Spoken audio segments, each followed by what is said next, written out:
तो जान लीजिए प्रमेय क्या होता है। पहली संख्या है परिमेय।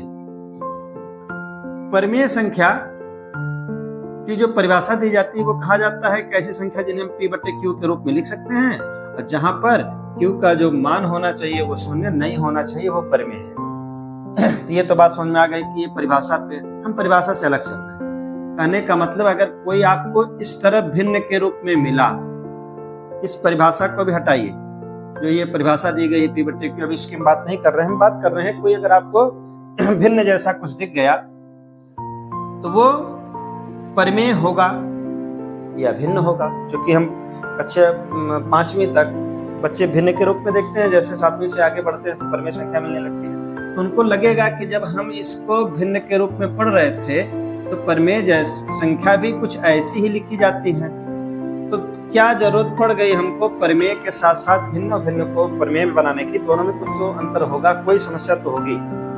तो एक समस्या ये है, हम इधर भिन्न लिख रहे हैं और इधर परिमेय लिख रहे हैं, इन्हीं से हो सकता है पूरी समस्या अपने आप दूर हो जाएगी। एक लाइन का उत्तर है, अगर कोई संख्या भिन्न है जिसको हम भिन्न के रूप में जानते हैं, अंश बटे हर जानते हैं, यहां पर भी हम लिख दे रहे हैं अंश बटे हर के रूप में।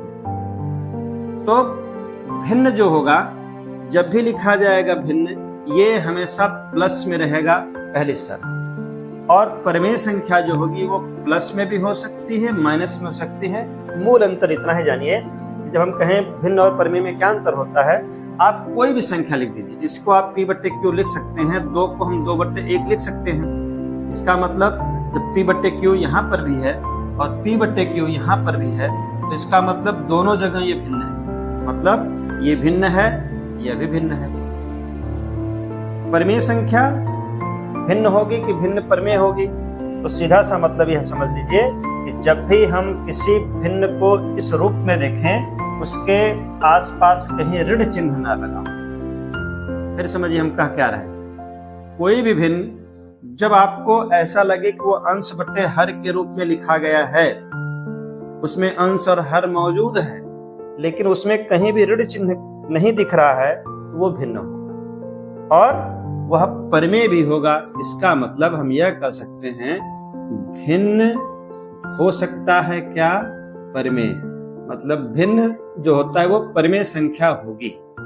लेकिन अगर यही कह दिया जाए, इसको हम बदल दें, भिन्न परिमेय संख्या हो सकती है, तो क्या परिमेय यह बराबर भिन्न हो सकता है? जब वह उसके बराबर है तो दोनों उसके बराबर होना चाहिए, लेकिन यहीं पर वो गलत हो जाएगा। क्यों गलत होगा? देखिए, अगर इस तरह लिख दिया गया, 2 विकल्प हमारे पास हो, एक a हो एक b हो, पूछा जाए क्या भिन्न परिमेय संख्या हो सकती है, तो ये सही हो। लेकिन फिर पूछ दिया गया क्या परिमेय भिन्न हो सकता है, तो ये नहीं होगा। ऐसा क्यों है? आइए देखते हैं। भिन्न का मतलब ये बताए हैं कि वो धनात्मक होना चाहिए। तो 2 बटे 3 ये भिन्न है, 2 बटे 3 ये भिन्न है, और 2 बटे 3 उसी संख्या को पुनः उतार रहे हैं, यह परिमेय होगा। अर्थात अभी हम बात किए हैं कि भिन्न जो हो सकता है, भिन्न होता है, वह परिमेय होता है। भिन्न को हम परिमेय संख्या कह सकते हैं। और भिन्न की सबसे बड़ी पहचान क्या है कि वो हमेशा धनात्मक होगी, वो ऋण में हो ही नहीं सकती। लेकिन अगर यह लिख दिया गया ऋण 7 बटे 11 लिख दिया गया, अब ऋण 7 बटे 11 जो है, अगर इसको पूछा जाए क्या है, तो यह केवल एक दिशा में जाएगा। कहां पर? परिमेय के साथ। इधर नहीं जा सकता। क्यों नहीं जाएगा?